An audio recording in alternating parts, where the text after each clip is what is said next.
I just shot a video on how a company party is a lot less work than, say, a wedding reception, which is why you probably don't have to charge as much for a company party as you do a wedding reception. You can charge the same if you want, but really there's a lot less work involved typically with a company party, with a typical company party. And I don't like to do videos on this, but I was having a conversation with a friend just the other day about pricing.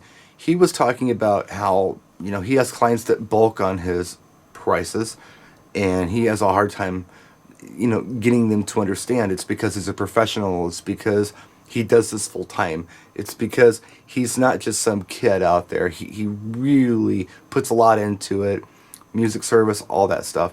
And those are all good things to talk about, but I really do believe that when it comes to justifying your price to somebody, you should have some logic behind it, some real logic that people understand.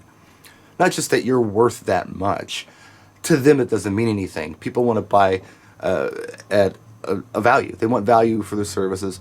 And once you start explaining things to them about how much this is actually costing you, they tend to get it, for me anyway. And this is the route I've been going this year. And it's really worked well for me. What I do is, I tell them what my expenses are for their gig. I explain to them things like how much it costs me to bring this equipment to the gig. Well, first of all, there's a rental fee involved. There has to be. I have to pay for this equipment.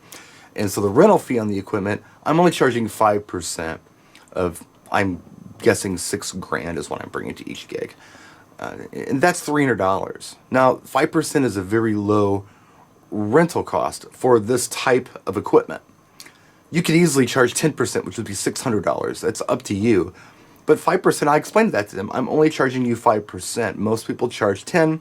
I'm only charging 5, so that's $300 right there, my cost.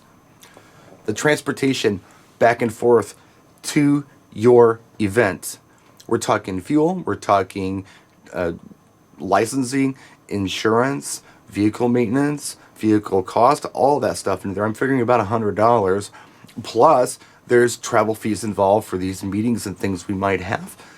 Maybe we rack that up to $50. Maybe it's a half a tank of gas you burn. Maybe it's a full tank of gas you burn. Whatever it is, you just keep adding these prices on until they understand what your expenses are.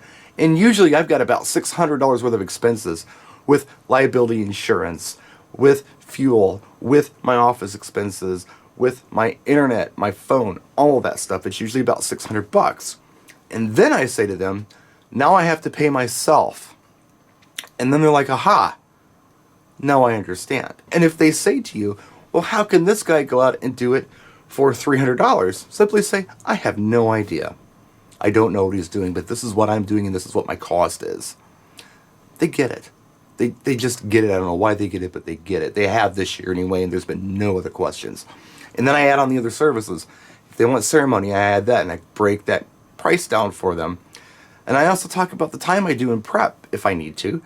That's worth something. 40 hours is worth something. Plus, I got to go and do this performance. I've got music expenses. I got all kinds of stuff. So you build that in when you're having this meeting. You break it down for them, itemize it, and then come up with a number. And whatever that number is, that's just your cost for the gig.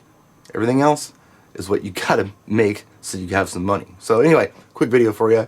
I'll do more tonight. See you then. Practice and enjoy.